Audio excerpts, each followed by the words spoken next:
E aí, pessoal, tudo bem? Então vamos à nossa aulinha aqui de termoquímica, nossa primeira aula. Essa aula eu vou dividir em algumas partes, tá? É um assunto relativamente tranquilo comparado aos outros da química, então tudo para você se dar bem aqui. Então vamos começar falando o que a gente faz na termoquímica aqui no nosso conteúdo. Então ele é basicamente a energia, o calor envolvido nessas transformações. Então a gente já deve ter estudado em física lá, a diferença de calor, temperatura, não vou ficar pegando esses detalhes para não roubar a parte de física. Então tem alguma definição de calor aqui, transferência de energia de um corpo para um outro, devido à diferença de temperatura entre eles, é o conceito de calor. A gente mede calor com um calorímetro, beleza? Nada de termômetro, termômetro a gente mede temperatura. Embora o calorímetro tenha um termômetro associado, mas ele vai verificar a quantidade de calor utilizando ali um termômetro, a temperatura, a variação da temperatura em cima de uma determinada massa, seu calor específico, por aí vai. Beleza? Então, termoquímica é aquela matéria que estuda o calor nas transformações e ponto. Bom, a termoquímica a gente mede o calor, na química a gente vai ver ou em caloria ou esse calor em joule, mais especificamente quilocaloria ou quilojoule, o seu múltiplo, já que senão fica um valor muito pequeno para o que a gente vai trabalhar. E já começam a brotar algumas situações que eu já cansei de ver em provas de química, que é muito tranquilo. Então aqui eu trouxe a embalagem de um produto alimentício muito conhecido aqui, ó. Vou falar que é o todinho não, para não fazer propaganda. Bom, olha que interessante. Por lei, todo alimento que a gente consome, ele tem que vir ali informação nutricional. Então, ele vai indicar a quantidade de calor, a energia que aquele alimento te proporciona.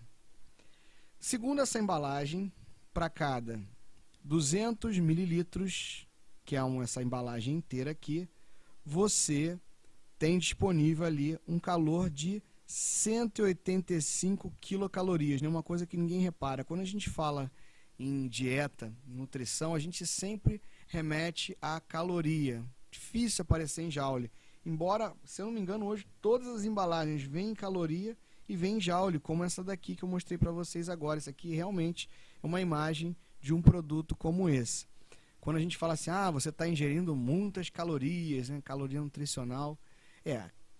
Caloria é a unidade de medida de calor dessa energia que você obtém quando consome esse alimento. Se você imaginar nosso corpo como uma máquina, ele precisa de um combustível, assim como um carro precisa de gasolina. Então, a energia do dia a dia, a gente retira desse calor dos alimentos. Então, numa embalagem dessa aqui de todinho, 200 mililitros, 185 quilocalorias. Bom, normalmente, um indivíduo adulto, em média, tá? Ele consome por dia 2.000 quilocalorias. Isso vai variar da atividade, vai variar do indivíduo, mas em média. O próprio produto, ele vem, aqui como no caso, o próprio todinho aqui embaixo, dá para ver na imagem, ele já faz essa referência aí sobre o indivíduo precisar diariamente de 2.000 quilocalorias. Então isso aqui já brotaria uma questão bem simples dentro da prova de química, ou se a gente estivesse no Enem aí, até dentro da prova de matemática já podia rolar. Então, se eu tenho um volume de 200 mililitros, eu tenho esse consumo aqui de calor, vamos supor que por dia eu precise de 2.000 quilocalorias. Quanto de todinho eu teria que beber para obter essa quantidade de calor, referente a 2.000 quilocalorias? Já viu que brotou uma regrinha de 3 aqui, simples, né? Então vamos resolver aqui 2.000 vezes 200 sobre 185, vai dar próximo de 2.000 mesmo, com precisão. Vamos fazer aqui, ó, 2.000 dividido por 185 vezes 200, que está dando 2.162. 2.162 mililitros, ou 2,16, né? Vamos arredondar, 2,2 litros de todinho. Se você bebesse durante um dia, você teria a quantidade de energia, a quantidade de calor necessária para você sobreviver. Se tiver um nutricionista aí por perto, ele vai querer agora me agredir com toda a razão do mundo. Como que eu vou fazer aqui uma dieta baseada só no índice calórico do alimento? Mas é só para a gente ter uma ideia. Já aconteceram muitas questões na química falando a respeito disso aqui exatamente. O cara pega uma barra de chocolate, ou pega, como eu coloquei do lado aqui, um sanduíche, né, desse pessoal aqui que vende hambúrguer, que todo mundo conhece. Ele está informando que esse hambúrguer dele, que é o carro-chefe, tem 494 quilocalorias. Vamos fazer a continha aqui, ó. Um hambúrguer, não vou nem botar o nome aqui para não dar moral. Ele tem 494 quilocalorias por cada um que você consome. Por dia, eu preciso de 2.000 quilocalorias, levando essa em consideração. Então, quantos hambúrgueres eu precisaria comer? Vamos ver. Vai ficar 2.000 dividido por 194. Opa, peraí, dei mole aqui. 2.000 dividido por 494. Eu precisaria aproximadamente, deu 4,04. Deu 4, né, aproximadamente. Eu precisaria, se eu comer 4 sanduíches desse daqui, minha necessidade energética diária estaria suprida. Óbvio, ninguém vai fazer isso daí, né? Obviamente. Então, isso é só um comparativo. Já vi uma questão muito bela uma vez falando daquele, o nadador Michael Phelps, falando que ele tinha um consumo calórico diário lá de 12.000 quilocalorias. Ele tinha que se alimentar de manhã com meio quilo de macarrão, uma torta de chocolate, por aí vai, e fazia toda essa conta envolvendo isso aqui. Isso já é uma questão de química, já envolve a termoquímica, trabalhou com calor, trabalhou com alimento, a gente já está trabalhando com isso daí. Então, já estamos falando de calor, a gente já está utilizando essas unidades de medida aí. Dificilmente numa questão de química pede que você faça a conversão. Nunca vi, né? O cara, se eu vi, foi uma... Nem lembro, gente. Sinceramente, eu não lembro de ter uma questãozinha onde o cara pede para fazer a conversão. Normalmente, se o problema te trouxe em quilocaloria, você vai em quilocaloria até o final. Se ele te trouxe em quilojoule, você vai em quilojoule até o final, que tudo vai dar certo. Então, em princípio, não tem mistério, não tem muita coisa. Realmente, essa matéria termoquímica, ela não tem uma teoria muito pesada, ela não tem muita coisa para a gente desenvolver, não a nível de ensino médio, ensino de vestibular, vai parar por aí mesmo. Beleza? Continuando aqui nossa brincadeira. Esse calor envolvido numa transformação, ele pode ocorrer de duas maneiras. Eu posso ter uma transformação que libera calor para poder acontecer, e eu tenho uma transformação que absorve calor. Então, quando eu tenho um processo que libera calor, a gente chama esse processo de processo exotérmico. Então, guarda esse nome que isso vai aparecer muito. Exotérmico, envolvendo calor para fora. Olha o nome aqui, exo. Processo endotérmico, é o processo que precisa de calor para acontecer, tá? Senão, não vai rolar. Então, aqui eu coloquei o exemplo de processo exotérmico, a queima. Né? A queima, de uma forma geral, dos compostos orgânicos, né? A combustão dos orgânicos sempre é exotérmica. Ah, matei a causa do nitrogênio. Combustão de orgânico, pronto. Toda combustão de orgânico necessariamente vai ter liberação de calor, então é um processo exotérmico. No caso aqui eu coloquei umas gotinhas aqui aparecendo, é uma condensação. Eu estou indo do estado gasoso ou vapor, indo para o estado líquido. Então eu estou indo de um estado de mais energia para um estado de menor energia. Então tem que me livrar dessa energia para essa condensação acontecer. Eu coloquei como um exemplo aí de um processo endotérmico. Sempre a gente fala que termoquímica envolve a energia. Especificamente, a energia ela pode ser dita de diversas maneiras, mas a gente fica com a energia na forma de calor. Eu já vi um determinado livro, muito bom por sinal, o pessoal lá da Universidade de Brasília, que no livro deles eles tratavam assim, processo exoergônico. E depois, consequentemente, eu já vi isso numa questão. Processo endoergônico. O que isso tem a ver? Ergo, gente, vem de energia. Então, exotérmico é energia para fora, só que na forma de calor necessariamente. Exoergônico também é energia para fora, só que aqui é um termo genérico da energia. Então, se aparecesse exoergônico, é a mesma coisa que o exotérmico, só que ele está sendo mais genérico. Então você aparece, meu Deus, o que é isso? Endoergônico e exoergônico. Estão relacionados, tá bom? Então, só que exotérmico envolvendo calor, endotérmico também. Endo, calor para dentro, precisa ganhar calor para poder a reação acontecer. Exotérmico, calor para fora. A reação precisa se livrar de calor, tá? Você está assistindo essa aula na sequência, a gente teve aulinhas de soluções um tempinho atrás, e lá eu falava de dissolução endotérmica e dissolução exotérmica. Dissolução, quando você dissolve, você precisa de calor para dissolver mais, então uma dissolução endotérmica, senão quanto mais quente, mais você consegue dissolver. E também eu tenho dissolução exotérmica, quer dizer, quanto mais quente, pior vai ser a minha dissolução, né? Eu preciso na temperatura mais baixa para dissolver mais. Então tem aqueles gráficos lá, a gente aprendeu gráfico para cima, dissolução endotérmica, gráfico para baixo, dissolução exotérmica.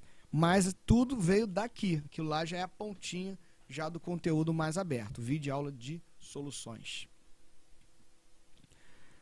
Bom, e como que a gente é obrigado a saber as transformações, se ela é exotérmica ou se ela é endotérmica? Todas, óbvio que não. Eu não sei todas as reações, se me colocar qualquer reação aqui, se eu vou saber, olhando só para a reação, mas nenhum dado, se ela é exotérmica ou endotérmica, mas algumas delas é importante que você saiba, como eu já citei, a combustão. Toda queima de material orgânico, estão reparando que toda hora eu estou colocando esse orgânico, né, que tem a situaçãozinha aí. Toda combustão, ela é exotérmica, ela libera calor, não tem papo, é resolvido. No caso de transformação física, sólido, líquido, gasoso, é super fácil entender. Olha para esse esquema que eu coloquei aqui. Sólido, líquido e gasoso. Pensa assim, o gasoso é o estado que tem mais energia. O sólido é o estado que tem menos energia. Então, se eu caminho sólido, líquido para o gasoso, eu estou indo do estado de menor energia para o que tem mais energia. Então, se eu estou indo do sólido para o líquido, eu estou fazendo uma fusão. Ou do líquido para o gasoso, uma vaporização, eu preciso ganhar energia. Então, qualquer transformação no sentido aqui dessa setinha, sempre vai ser um processo endotérmico. Beleza? Então, ó, fusão, vaporização, que pode acontecer na forma de ebulição, evaporação, calefação, tudo isso seriam transformações endotérmicas. Você vai decorar isso? Que fusão é endotérmica? Não acho legal. É melhor você pensar assim, quando eu vou do sólido para o líquido, eu estou indo para um estado de mais energia. Então tem que ganhar, então o processo precisa absorver energia. Por isso uma transformação endotérmica. Aqui embaixo, quando eu estou indo do gasoso em direção ao sólido, qualquer processo de transformação vai ser exotérmico, ele se livra de calor. Então do gasoso para o líquido, como a condensação que eu citei no slide anterior. Quando eu vou do gasoso para o líquido, eu preciso me livrar de calor para poder virar líquido. Quando eu vou do líquido para o sólido, mesma coisa, eu preciso me livrar de calor para ir para o estado sólido. Gente, você bota água no freezer. O que é o freezer da sua casa, sua geladeira, se não um grande ladrão de calor? Ela pega o calor de dentro da geladeira e joga para fora. Não é à toa que aquela parte traseira da sua geladeira está sempre quente, porque está jogando calor de dentro para fora. Então, quando você coloca lá água no seu freezer, a água ela vai começar a perder calor para a geladeira, para o freezer. E ela começa a ir para o estado sólido. É assim que funciona. Como é que o negócio é mais simples que a gente imagina. Então, melhor do que você decorar essas setinhas aqui, é pensar essa situação de energia que eu coloquei aqui, por favor, tá bom? Aí eu coloquei um exemplo, água gasosa indo para o estado líquido. Eu estou indo de um estado de maior energia para um de menor, aqui ó, gás para o líquido. Vão ser, a partir de agora, essas inscrições aqui do estado de agregação, elas vão fazer uma diferença, é a parte da química onde isso faz mais diferença. Se eu estou indo do gasoso para o líquido, eu estou indo do estado de maior energia para o de menor energia. Então eu tenho que me livrar. Então isso aqui é um processo exotérmico. Se eu olhar aqui para baixo, ó, do líquido, eu estou indo do gasoso para o líquido. Ó. Gasoso para o líquido, exotérmico. Bate aqui, ó, que bonito. Chumbo, aqui, ó, sólido líquido, eu estou derretendo o chumbo. Eu estou indo para um estado de maior energia, então tem que dar calor para essa reação acontecer. Então isso aqui é uma transformação endotérmica. Gás carbônico gasoso, indo para dióxido de carbono sólido aqui, ó. Gás carbônico virando gelo seco. Então, como é que eu faço para transformar ele em gelo seco? Ele está aqui no estado gasoso para o estado sólido. Eu tenho que baixar muito a energia dele. Então, se eu baixar muito a energia do gás carbônico, ele vai virar um sólido. Só que para isso acontecer, eu tenho que tirar calor, ele tem que mandar calor embora. Por isso que essa transformação é exotérmica aqui, ó, do sólido, do gasoso, indo para o sólido. Então, isso aqui são coisas que a questão ela não é obrigada a te avisar que essas transformações são exotérmica, endotérmica, exotérmica. Dá para você se virar sozinho. Beleza? Outra situação. Depois a gente vai aprender a calcular esse calor envolvido nas reações, mas de antemão já adianto aqui. Toda vez que a gente quebra uma ligação, eu preciso absorver, eu preciso de energia para poder quebrar. E toda vez que eu formo uma ligação, a energia ela sempre vai embora. Quebrar, absorve, formar, libera. Sempre. Tá? Então aqui, ó, quando eu estou rompendo, quando eu estou quebrando, né, vamos botar em português claro aqui, ó, quando eu estou quebrando uma ligação, necessariamente é um processo endotérmico, é um processo que está rolando absorção.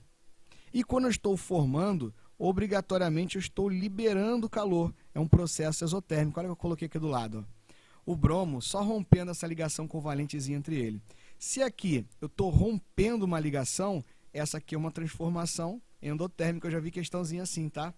O cara colocava ali quebradinha para você entender que quebrou a ligação. Aqui eu estou mostrando já a formação da ligação.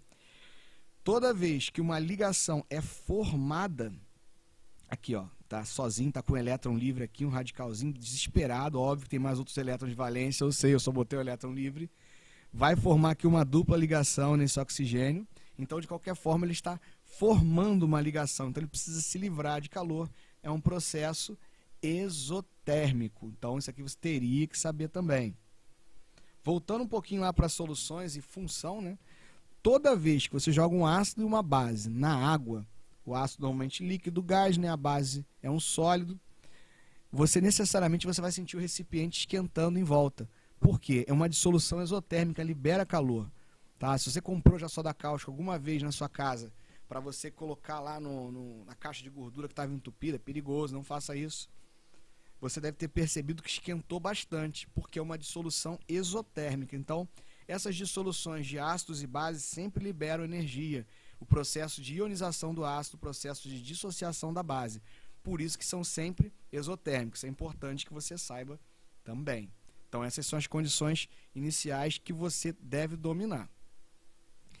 Agora, vamos à cerejinha do bolo, que é aqui que vai desdobrar as coisas que vão acontecer daqui para frente.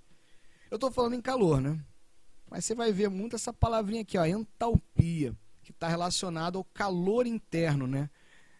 Igual você calcula na física lá, energia potencial, energia cinética, o interno. A gente não está muito interessado no calor interno de cada uma dessas substâncias, que é a entalpia.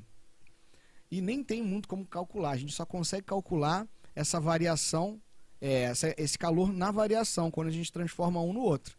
Falar em química e reação, tudo a ver, né? Química é a ciência da transformação. Então o que a gente mais vai fazer vai ser calcular a variação desse calor, a variação dessa entalpia.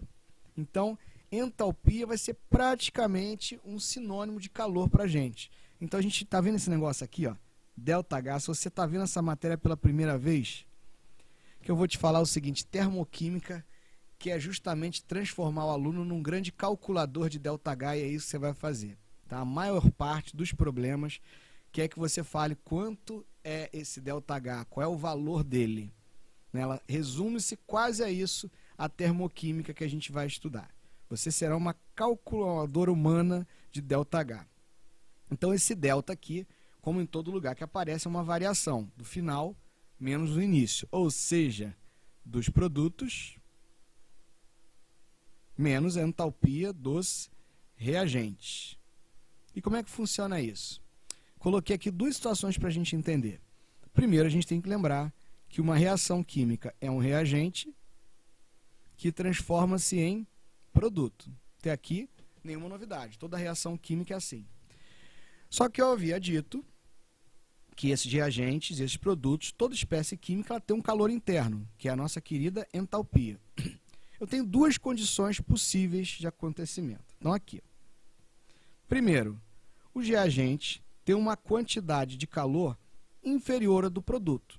Então, quando o reagente vai se transformar em produto, nesse primeiro caso aqui, obrigatoriamente eu preciso ganhar calor. Então, só de olhar esse gráfico, vendo os reagentes embaixo, os produtos em cima, a direção dessa setinha aqui, eu já estou percebendo que esse aqui é um processo endotérmico. É um processo que eu preciso ganhar calor para acontecer. Olha esse segundo aqui. Os reagentes vão se transformar em produtos. Então, esses reagentes, para virar produto, eles têm que baixar a energia deles. Vamos baixar a bolinha aqui, filhinho. Então, como que ele vai ter que fazer? Ele vai ter que se livrar desse calor para atingir o nível dos produtos. Toda vez que isso acontece, ele precisa se livrar, eu posso pontuar que essa transformação aqui é um processo exotérmico. Sempre que tem questão de gráfico, alguns alunos me procuram e falam assim, nossa, gráfico em termoquímica é muito difícil. Gente, se eu estou indo de um patamar inferior para um patamar superior, eu preciso ganhar energia. Se eu estou saindo de cima e indo para baixo, eu preciso me livrar. Esse é o raciocínio. Se eu preciso ganhar, estou absorvendo endotérmica. Se eu preciso me livrar, exotérmica. Acabou o papo. Beleza? Então isso aqui é para você visualmente, quando aparecer uma questão dessa de gráfico, tu já olha, opa, isso aqui é exotérmico, isso aqui é endotérmico. Às vezes eles colocam até no mesmo nível assim, mas você vai perceber pela direção da setinha que ele vai apontar, ou ele vai querer, vai falar, eu quero que vá daqui para cá, é só você avaliar. Tá indo de baixo para cima, tem que ganhar, então é endotérmico. Tá indo de cima para baixo, tem que perder, tem que me livrar, então vai ser exotérmico. Cálculo, né? Número, que vocês adoram fazer conta, que eu sei. Como é que a gente vai fazer isso? Bom, para calcular essa variação, é sempre o final menos o início. Então, eu vou pegar aqui a entalpia dos produtos e vou diminuir da entalpia dos reagentes. Não tem nenhum valor aqui para eu calcular agora, mas, independente do valor que esteja aqui na condição de energia, no calor, se o produto é maior do que o reagente, obrigatoriamente aqui esse valor vai ser maior que zero. Se eu tenho um valor maior diminuindo de um menor, não tem como dar um valor negativo. Então, esse ΔH aqui obrigatoriamente vai ter que ser maior que zero. Então, eu posso pontuar assim, ó, toda vez que você calcular um ΔH e deu positivo, o seu processo é endotérmico. Acabou. Então, a gente vai precisar desse conceito muito demais. Então, já vou dando um toque. Você vai calcular ΔH. E, professor, errei só o sinal. Já era. Você vai perder a questão inteira. O sinal aqui é mais importante que o valor, posso dizer assim, porque se você calcula errado, você está avisando que ele está liberando, mas na realidade ele está absorvendo, já era. Olha o exotérmico. Final é o produto. Então, produto menos o reagente. Quando eu fizer esse cálculo aqui, eu vou perceber que o produto tem um valor menor que o reagente. Então, se eu pegar um valor e diminuir de um valor maior do que ele, nessa ordem aqui, com o sinal de menos aqui, obrigatoriamente esse resultado sempre vai dar negativo, sempre vai dar menor que zero. Então, você calculou lá um ΔH e deu um valor negativo, seja qual for, eu tenho um processo exotérmico. Então, a coisa mais fácil, você viu um negócio, um ΔH do lado, primeira coisa que você faz é olhar para o sinal. Sinal, pô, positivo, show, endotérmico. Sinal do ΔH, negativo, exotérmico. Tem que vir lá, ΔH. Não pode ficar enrolando, não. Ah, é só negativo, positivo. Sinal de positivo e negativo solto não diz nada. Tem que estar com esse ΔH aí do lado, tá bom? Como é que a gente vai ver isso? Vamos lá. A equação termoquímica. Olha como é que isso aqui não é difícil. Tá vendo essa em amarelinha que eu coloquei aí? Então, essa amarelinha é o ΔH de formação da água. Não vou nem entrar nesse detalhe agora aí. Estou formando a água. Hidrogênio mais meio mol de oxigênio dá 1 mol de água. E está envolvido um calor aí de 287 kJ. Beleza? Então está lá nos meus 287 kJ, tranquilamente.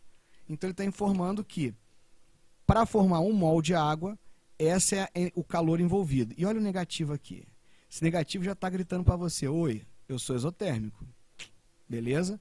Tem que ficar espertinho com isso. Esse negativo já está gritando para você que é exotérmico. Tá? O calor, né, o ΔH, é uma propriedade extensiva. Então, o que quer dizer isso? Depende sempre da quantidade de matéria que está envolvida. Para 1 mol, esse aqui é o calor que tem que ser liberado para poder formar a água. Aí, se eu tiver mais, olha essa reação de baixo aqui, pessoal. Essa branquinha aqui, vamos pontuar aqui, o número 2, número 3, número 4 e número 5. Se você olhar a primeira amarelinha e a número 2, você vai perceber que elas são iguais. Só que todos os reagentes aqui foram multiplicados por 2. Estequiometricamente falando, daqui para cá tem o dobro, né? 1 mol e aqui 2 mols. Então eu dobrei todo mundo. E numa reação é sempre assim, né? Quando eu dobro um, dobra todo mundo. Vai lei de Proust funcionando aqui, que é uma beleza. Para essa segunda reação, qual seria o valor do ΔH dela? Bom, já posso afirmar que é negativo. Porque os mesmos reagentes, os mesmos produtos estão dos lados ali. Agora, com relação ao valor, não posso falar isso. Se daqui para cá todo mundo dobrou, aqui vai dobrar também. Então, são 574 kJ para formar 2 mols de água. Então, aqui está até por mol, que é para 1 mol de água só, tá vendo? Aí você, mas é só isso? Só dobrar? Só dobrar. Porque aqui dobrou? Aqui dobrou, aqui dobra também. Acabou. Olha essa daqui. Se eu olhar número 3 para número 1, eu estou percebendo que ela quadruplicou, tá vendo? Todo mundo quadruplicou aqui. Então, adivinha o que vai acontecer com esse valor? Ele vai quadruplicar também. Então, já fiz a continha aqui, ó. 1148. Todo mundo continuou na mesma posição aqui, ó. H2O2 continuou. Então, o sinal, lá, negativo também. Olha a número 4. Aí, opa, número 4 é diferente, hein? É outra reação. Se você analisar com carinho, vamos trocar aqui essa cor.